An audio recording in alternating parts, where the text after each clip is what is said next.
નમસ્કાર, હું નીતિન પટેલ. તમે જોઈ રહ્યા છો સમાચાર મેં આગળ ન્યૂઝ. હવે જોઈએ આજના સમાચાર. સતલાસણા ખેરાલુ હાઈવે પર સંભવનાથ મંદિર નજીક બસ અને ઇકો વચ્ચે અકસ્માત થતા 2 લોકોના ઘટના સ્થળે જ મોત નીપજ્યા છે, જ્યારે અન્ય 6 લોકો ઈજાગ્રસ્ત થતા તેમને સારવાર અર્થે ખસેડવામાં આવ્યા હતા.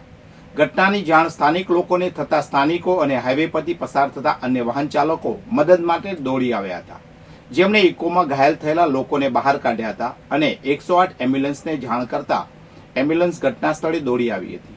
સરકારી બસ અંબાજીથી રાજપીપળા જતી હતી, જ્યારે ઇકો બરોડાથી આવતી હોવાનું જાણવા મળ્યું છે.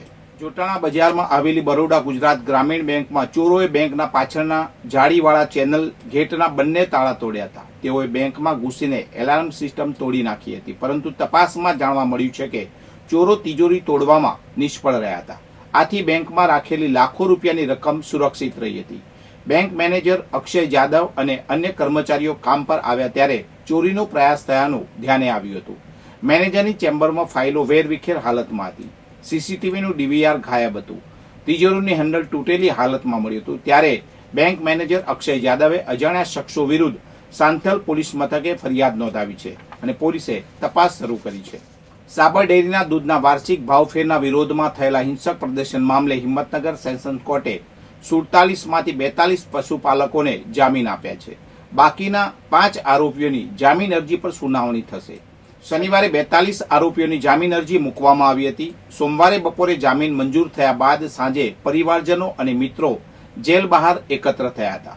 રાત્રે 8:41 કલાકે પ્રથમ આરોપી મુક્ત થયો હતો. 14 જુલાઈએ સાબરકાંઠા અને અરવલ્લી જિલ્લાના પશુપાલકોએ સાબર ડેરી ખાતે વિરોધ પ્રદર્શન કર્યું હતું.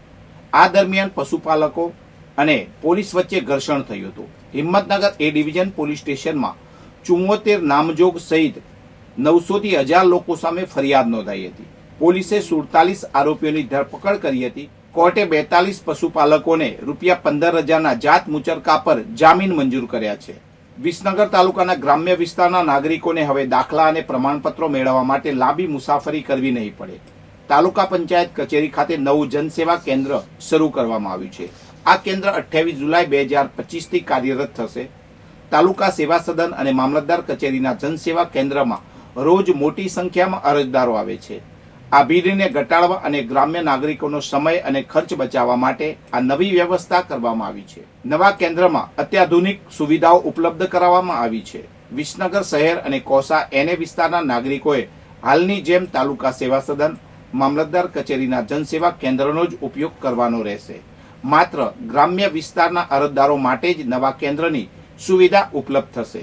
ગાંધીનગર જિલ્લા પંચાયતે પર્યાવરણ જાળવણી માટે મહત્વનું પગલું ભર્યું છે. પંચાયતની કારોબારી સમિતિ અને સામાન્ય સભાની કાર્યવાહી કાગળ રહિત કરવાનું નક્કી કર્યું છે. દર 3 મહિને યોજાતી આ બેઠકમાં કાર્યસૂચિ અને કાર્યવાહી નોંધ માટે મોટા પ્રમાણમાં કાગળનો ઉપયોગ થાય છે. એક બેઠક માટે લગભગ 10 રીમ એટલે કે A4 સાઇઝના 5000 કાગળ વપરાય છે. વર્ષમાં 3 વખત મળતી બંને બેઠકોમાં કુલ 40 રીમ એટલે કે 20,000 કાગળનો વપરાશ થાય છે. નવી વ્યવસ્થા અનુસાર તમામ અધિકારીઓ અને પદાધિકારીઓને કાર્યસૂચિ અને કાર્યવાહી નોંધ સોફ્ટ કોપી સ્વરૂપે મોકલવામાં આવશે. આ પહેલથી વર્ષે 20,000 કાગળની બચત થશે. સરકારે ઈ સરકારની પહેલ દ્વારા સરકારી કામગીરીને કાગળ રહિત કરવાનું અભિયાન શરૂ કર્યું છે.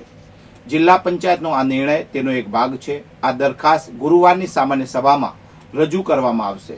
સભ્યોની ચર્ચા વિચારણા બાદ આખરી નિર્ણય લેવામાં આવશે. પાટણ શહેરમાં એક વૃદ્ધ માતાએ પોતાની દીકરી અને જમાઈ વિરુદ્ધ ચેક ચોરીની ફરિયાદ નોંધાવી છે. ફરિયાદી મીનાબેન શંકરલાલ પટેલ, ઉંમર વર્ષ 67, કસુંબિયાડ પાડા વિસ્તારમાં રહે છે. તેમણે પોતાની દીકરી સોનલબેન અને જમાઈ દિલીપભાઈ પશાભાઈ પટેલ સામે પોલીસ ફરિયાદ કરી છે. આરોપીએ એપ્રિલ 2024 થી એપ્રિલ 2025 દરમિયાન મેનાબેનના ઘરના કબાટમાંથી 4 ચેક ચોરી કર્યા છે. આ ચેક પાટણ નાગરિક સહકારી બેંકના ખાતા નંબર 8150010601013305 ના છે. ચોરાયેલા ચેક નંબર 116093, 116105, 116107 અને 116110 છે. પાટણ એ ડિવિઝન પોલીસે ભારતીય ન્યાય સંહિતા 2023ની કલમ 305A અને 54 હેઠળ ગુનો નોંધ્યો છે. પરિવારના સભ્યો દ્વારા જ આચરવામાં આવેલી આ ચોરીના કિસ્સાએ સમાજમાં ચર્ચાનો વિષય બન્યો છે. પોલીસે આ મામલે વધુ તપાસ શરૂ કરી છે. મહેસાણા દૂધસાગર ડેરીના ચેરમેન અશોક ચૌધરીની અમૂલ ફેડરેશનના ચેરમેન તરીકે નિમણૂક થઈ છે. આ નિમણૂક સાથે ઉત્તર ગુજરાતના સહકારી ક્ષેત્રમાં નવું સીમાચિહ્ન સ્થપાયું છે.